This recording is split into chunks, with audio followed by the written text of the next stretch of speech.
I gave up, completely gave up on my life, on my career. Why are they asking for money? As we're all busy, we're all vulnerable. I was praying for purpose. Here for a purpose. I am not done yet. I am not done yet. I am not. Hey everyone, Ian Mitchell here from the mountains outside Chattanooga, Tennessee, in our little church. It's a beautiful day, a beautiful way to end the week. Bree has been working with me for quite a while on starting something like this. We're calling it the M3 show, and it stands for Mission, Music, and Media, different parts of my life. Welcome. Thank you for joining us on our first episode. For those that don't know me, I'm a 26-year fraud fighter. I've managed fraud teams in 14 countries. I've lived in 5 countries, 13 states. I've been writing and recording music for about 30 years, used to write and record Christian music, and now I'm doing singer and songwriter. And I'm so blessed to be able to share my music with the payments and banking community. I've sung in front of law enforcement and bankers all around the world, all around the US, in different kind of areas. It's an important part of my life. And I'm the founder of a nonprofit called the Knoble. And I'm going to share you the stories and the things behind this in this series. But one of the things that I've been thinking about for a while and wanting to start this is really to talk about the different crimes of exploitation that are going on. This is one part that's near and dear to everybody that's supporting me on this show. Definitely, Bree, is there's a lot of crimes that are going on that are hitting our homes. And I want to bring some interesting people. I'm so fortunate to meet so many amazing law enforcement, former law enforcement, innovators in this space, bring people into this to raise awareness so that you can figure out how to protect your homes and your communities. And that's the way we win here. So we're going to get into a little bit of that, definitely sharing some of the music, some of the songs I've written, the story behind the songs. I'm just so fortunate to be around so many amazing creative people, some amazing and talented and well-accomplished people. And so I imagine bringing some guests on there, including the first part, which is that exploitative crime topic. And then I'm on this movie episodic adventure where I'm in the process, and have been for about a year, making a movie with some episodes about protecting our homes and communities from these exploitative crimes. So there's a lot of mishmash of information going on inside my head and my life, and I'm going to hopefully bring some of that to you to, one, entertain you, to hopefully equip and empower you to protect yourselves and be aware of some of these crimes. Again, I spend most of my life talking about these things and really trying to find practical ways that we can protect ourselves. And 3, just so you can meet some of the interesting people that are already in my lives, whether it's the music side, the media and movie and those kind of sides, or definitely the financial crime, fraud fighting, anti-money laundering fighting, law enforcement and human crime fighting side. There's a whole interesting part of my world that I get to be involved in. And my hope is through this M3 show, we can bring it to you with Bree's help and my quirkiness. I guess hopefully it'll be a little entertaining. So as a kickoff, what I wanted to do is, we're not having any guests on this show, and we may not for the first couple, but I wanted to just give you a little bit of background about me, a little bit of my understanding, my why, what I spend a lot of time talking about in different settings. And then you can understand maybe where we're going with this show. We're calling it a show, not a podcast. The one thing the world doesn't need right now is another podcast. But when I look at the podcasts that are talking about, one, the convergence of all these interesting things, I don't personally see it. 2, these topics of exploitative crimes and fighting them. There's all kinds of avenues and some folks that are putting out some great content on this. And some of them are my friends. A lot of them are my friends. And I'm very glad they're doing it. And it doesn't feel like we can have enough of these conversations. And so you're going to hear a lot about that. And hopefully by me throwing a bean in a pot, we can feed a lot of people, and hopefully you'll do the same. So again, Ian Mitchell, M3 Show, welcome. I'm thrilled to have you here. Okay, so let's start out with, who's Ian? And some days I'm confused about that myself, but I grew up overseas, grew up overseas, was born in Germany. Like I said, lived in 5 countries, finished high school in Toronto, Canada, spent some time in Japan. I studied Japanese for about 7 years. Longest place I lived before Chattanooga was 6 years in Singapore. I've had an amazing life. I like to say, some folks, I grew up with such a blessed life overseas. My dad was a very successful businessman, and I got exposed to so many amazing things, especially in Asia. I've got such a giant heart for Asia. and I get to go there every once in a while for work. But I came through college thinking that I was going to, well, get into television. I was a model for for a minute. It helps me get through college.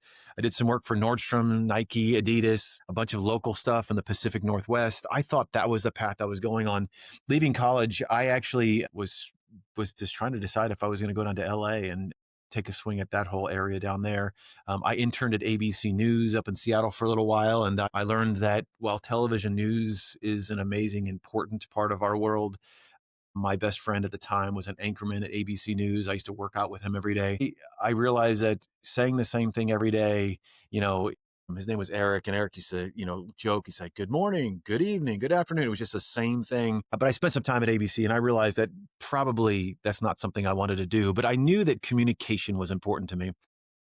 And so, anyway, I'm going to dig into some stories eventually about my time ripping scripts back when these printers would roll off these scripts and ripping scripts and running them to the anchors between series. I mean, there's a couple good stories, one in particular about UFOs of all things. I'll plan on sharing at some point. But I ended up leaving. My hair started falling out, ended up leaving the modeling world, got married for a short amount of time. That didn't work out very well. But during that time, I discovered this fraud fight. If it's too good to be true, then it's too good to be true. Don't let them take advantage of you. I worked for an internet company in Seattle. I was actually in their call center as a customer service agent, earning some stock options before I started my new life, just graduating college. And it was there that I discovered this opportunity that I thought was like, I thought there were customers coming in that were ordering hundreds of bottles of Centrum and perfumes and colognes. And I thought, oh, wow, we're spending a ton on shipping. How about I help these customers and our company to do bulk order processing? And this is me as a call center agent, found a problem, flew myself down to the distribution center of our internet company, got in trouble for showing up unannounced. They gave me a tour of the distribution company. That was just such a cool experience. Got to see the way we were processing orders, flew back and came up with this whole proposal as a customer service rep, a whole proposal on how we could optimize our shipping. And my boss said, "Okay, Ian, why don't you take a swing at it? Get in touch with these customers and let's see if it ends up being something they're interested in." And so again, we were spending, like, if I remember right, $7 on every shipment. And the way that they're ordering so much volume, we were spending $7 on every shipment. And basically the way that order would come in, we would get 20 at a time. We'd ship that, then we'd get another 20. We'd ship that, another 5. And so it became an inefficient way, one, to receive merchandise, and also for us to spend a lot of money on shipping. And so I talked to a couple of the organizations that were requesting this, and some of them were like consumer product testing companies, and they loved the service and they thought that would be amazing. But then there was one group, and I remember this email address like it was yesterday. It had NEY and nay in them. And I started finding all these orders that had this NEY in them. And I tried to reach out to them and I couldn't get a hold of them via email, via phone, via nothing. But I had their credit card information. So I knew one of them was a MasterCard. So I called MasterCard and I said, "Hey, I'm looking for your customer. I want to help them on their order processing." And they said, "Okay, give me your card number." I gave them the card number. And I remember, like yesterday, the MasterCard agent said, "Ian, this is fraud. You need to cancel this order." And I started looking at that order and I realized there were so many credit cards associated with them. And I started canceling these orders. And then I realized that that email address was linked to other accounts and I canceled those orders and then other accounts. By that weekend, this is by my memory, many years ago, by that weekend, I had canceled hundreds of thousands of dollars of different orders, to the point where the next week I got in trouble. And one of the finance officers called me into their office and said, "What did you do?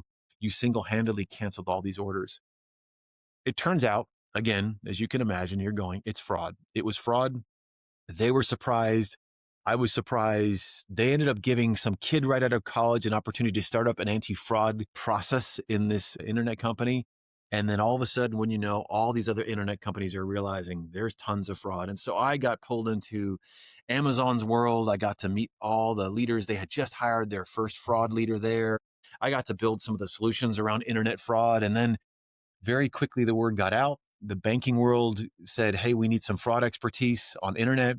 And that's where I went to work for Citibank, and the rest is history. I have been fighting fraud now for 26 years. At the age of 26 to 28, I think I was the head of a big part of GE when GE was a big finance company. Their fraud, I was traveling all over North and South America. I'm doing some amazing things. It has been an unbelievable career.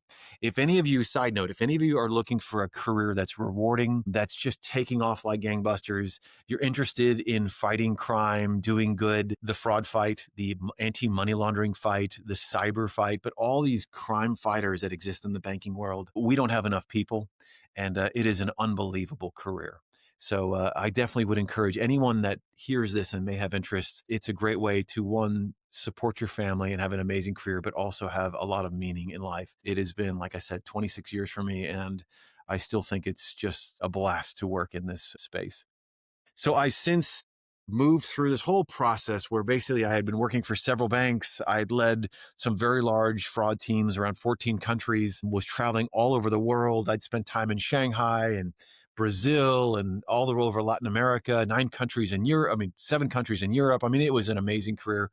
Worked with some unbelievable people. But through college, I started writing music. Ever since I was a little kid, about 6 years old, I started writing music in a little notepad. It was Ian's songs. And I remember the first song I wrote was called One Day I Was Writing. It was a silly song. I could sing it to you today. And I was just writing these songs ever since I was little. Somewhere in college, I'd asked my parents actually if I could learn guitar when I was in grade school. And they said, you can't learn guitar. You need to learn piano. And so they made me learn the piano, and I did that for a little while. And finally I quit. But I always wanted to learn the guitar. And in college, somebody had let me borrow a 12-string guitar. I restrung it to 6 strings. And while everybody else, was out partying on the weekends, I'd be in my dorm or in my apartment. This is before the internet. That ages me. Trying to listen for, trying to write songs. I'd get songs in my head that I had to get out. I'd find chords. There were no books. I never took any lessons, which is telling if anybody knows me as a guitar player. And I just started finding these chords that would basically, the song, I'd find the song that was in my head in the chords, and I would start writing these songs. I started in the Christian music world. So when I was actually as a professional banker and fraud fighter, when I wasn't in another country fighting fraud, I would be in a little white van at different revivals and retreats. And I did a lot of work in it with addiction ministries, poverty. Some stories we'll talk about what I've seen in this country around poverty, some of the things that changed my perspective forever on what's going on in the United States related to this. Met some of the most amazing people, learned from the most amazing people that were addicts, recovering addicts. I mean, I've got so many stories that I want to share about us learning from people, truly life-changing stories from people that you wouldn't ever guess that you'd learn from. And I've got so many things I'd love to share, and I eventually will share through this. But I basically was in little white vans all over the place. And I had these 2 parts of my life, Ian, the banker and fraud fighter with this amazing career.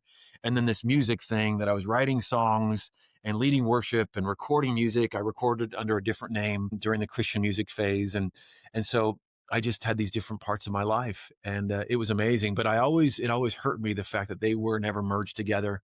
I felt like I was 2 different people for so many years of my career. So how did I get to Chattanooga, and how did I get where I am now? I gave up, completely gave up on my life, on my career. The last bank I worked for, I tell everyone I wore the tread off my tires. I helped them through a regulatory challenge. I exposed something that needed to get dealt with, and I walked around that bank for a good 4 years with the biggest target on my back. The only reason I was there, and we'll get to, the why behind a lot of my decisions in my career, was because I felt God wanted me there. I got to work with, minister to, work alongside amazing people, meet amazing people. And I stayed there, and I stayed through it. In the process, God was working on my heart about religion and faith. He had me give away a house, which is another story in itself. I wrote a book about that, and I just went through this whole journey, but I got burned out. And my wife and I, we went on a retreat. I've been married 22 years now. I should know, 22 years now. And my wife and I went on a retreat. We came back and we knew something needed to change. And so we moved out here to the Chattanooga area and bought a little house that was going into foreclosure. And we built that. Our kids were young at the time, and I gave up on banking. I got offered to be the head of big security departments for some of the largest banks, but I needed something different. I wanted to focus on my music. I was in and out of Nashville every week, thinking I was going down the music path. Linked up with one of my greatest friends in my life, Chuck Harris, who has since passed away. He helped me put out music every month. We were releasing a song for years, and music had become a bigger focus in my life. And then I met somebody in Atlanta, Georgia, that had been fighting human trafficking for 3 decades. I knew nothing about human trafficking. But after one conversation with Matt Friedman, that's his name, he's an activist. He's one of the most amazing men I've met. Everything changed for me. And I realized after walking out, every day I'd go, side note, while I was on the mountain, I'd just moved away from all the banking stuff. People thought I was crazy. I grew out a goatee that was all the way down here. We'll go into all these stories. But as I was walking out, I was praying for purpose. Every day at 10 o'clock, I'd go on this prayer walk. I was praying, God, give me a purpose that's bigger than just paying my bills, and give me something. And when I met with Matt in Atlanta, Georgia, and then the couple weeks afterwards, I realized that these crimes like human trafficking are financially motivated and the banks need to get involved. And I missed something. And so I set up this nonprofit called the Knoble. The Knoble is a nonprofit now. We have almost 500 banks worldwide. We have almost 724 organizations represented by this network of people in the financial sector coming together to fight human trafficking, child exploitation, scams, and elder financial exploitation. It's an amazing organization. It's been around for 7 years now. And we're doing so much amazing work. And I'm sure I'll spend a lot of time talking about some of the stuff we're doing. My mind has been blown by the community of bankers and payment professionals that are wanting to get involved to protect people. We'll talk about banks. We're going to talk about the banks that I think are really impressive during this, the ones that I have been very encouraged by, and I want to name them so that as I see them, where you could bank, and maybe some banks that you should consider supporting with your transactions or with what you need to do. But this is amazing. These outpouring of the financial community around getting behind fighting these exploitative crimes is amazing. I get to bring my guitar when I go speak. I just got back from Italy a couple weeks ago. I get to bring my guitar. I get to sing in front of bankers and payment people and law enforcement about living a life of purpose. And that's what this heart is about.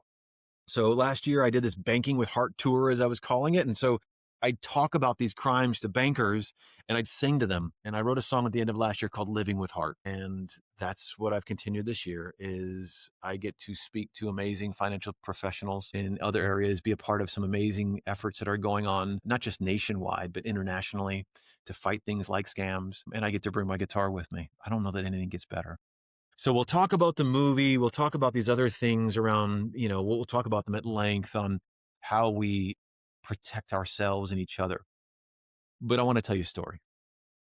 I want to tell you a story about a close friend of mine that I do music with. He called me just a couple days ago, and I didn't ask him, so I'm not going to use his name, and I'm not going to tell you his role in my world, but he called me a couple days ago and said that he fell victim to a scam. This fraudulent website that convinced him that this was an investment was stood up by a scammer, infiltrated a closed network he had where he thought he was dealing with very safe community, and he lost several $1,000s, and it's meaningful to his life. This is hitting all of our homes. Another one of my friends got taken by a scam related to rental cars, and in Google, or I think it was Yahoo, looked up the enterprise rent-a-car in Atlanta, and the number that was the top of the list was actually a scam number that he lost $600. And this is a gentleman that's in ministry and doesn't have $600 to lose. That's the reality. It's hitting young, it's hitting old, it's hitting very accomplished people, it's hitting executives in the very field that I'm in, fighting financial crime, and it's hitting all of us, and it's preying on, we're too quick sometimes to move. Sometimes we're trying to make a quick buck. Sometimes we're looking for a quick way out, or we're lonely. They prey on our vulnerabilities, and we all have them, including me. And so even recently, my wife had to say, "Hey, Ian, you need to slow down. What's happening? Why are they asking for money?" As we're all busy, we're all vulnerable. And we'll talk about the machine that's behind in this series that creates this. Not only are they using big technologies to create scams, but we'll talk about they're actually enslaving people to do these scams. We're seeing these criminal organizations diversify into fraud and drug trafficking and human trafficking and child exploitation. I was just on a call earlier today with a former law enforcement agent, and he was talking about how these cartels and these organized crime rings are basically setting up these businesses of exploitation. And who are the victims? The victims are all of us. The victims, the evil is what it is on both sides of the equation, both the people that are losing money in these scams and the people that are enslaved, being forced to commit these scams. These are horrific. And so we're going to go on this journey as part of the M3 show. This isn't for everybody. We're going to go on a journey that includes talking about these crimes, talking about meeting with interesting people that I get to meet in law enforcement and at top jobs internationally around protecting people. It's amazing, the groups that we're going to be bringing in. We're going to talk about how you can make that safe in your own home, in your communities. We're going to share some music, and I've got a plan to kind of bring some new songs, old songs to you guys, and then we're going to talk about some of the other things, including protecting our homes and the movies and just these kind of interesting journey I get to be on. If you will, it's the convergence of all the parts of my life. Some days I don't know what bass I'm playing on a baseball field, but I do know that it's absolutely interesting. And by the grace of God, I get to spend every day not searching for purpose, but walking it out. So that's a teaser. I know it was a little long, but that's a teaser of what this is going to be about. The M3 show is about protecting ourselves, inspiring and encouraging ourselves and others around us and the next generations to get involved in any aspect of living a life of purpose and meaning. We're going to do that through some of my stories. We're going to explore the things that interest me. Like I said, I've been wanting to do this for a while. So my goal is not to create another podcast that sucks up your time or creates distraction. My hope is that some of this stuff is meaningful, that actually gives you practical steps that you can do, you can live by, you can protect yourself by, you can get encouraged by. And we'll do that through, I guess, the quirky part of my personality and the things I get to be involved in. I have a lot of fun in life. I've got a lot of wonderful people around me, and you're going to get to meet some of them. Anyway, that's what the M3 show is about. So we're going to keep moving. We're going to keep going. And I hope you enjoy it. And thank you for your time. I always tell everybody that listens, it's an honor, it's a privilege, it's a pleasure to take any time because I know how valuable time is in our life. So thank you for spending these moments with me. Thank you, Bree, for helping me set all this up and being a part of this. Couldn't do this without you. And we're going to have some fun here as we go and explore what this M3 show is about.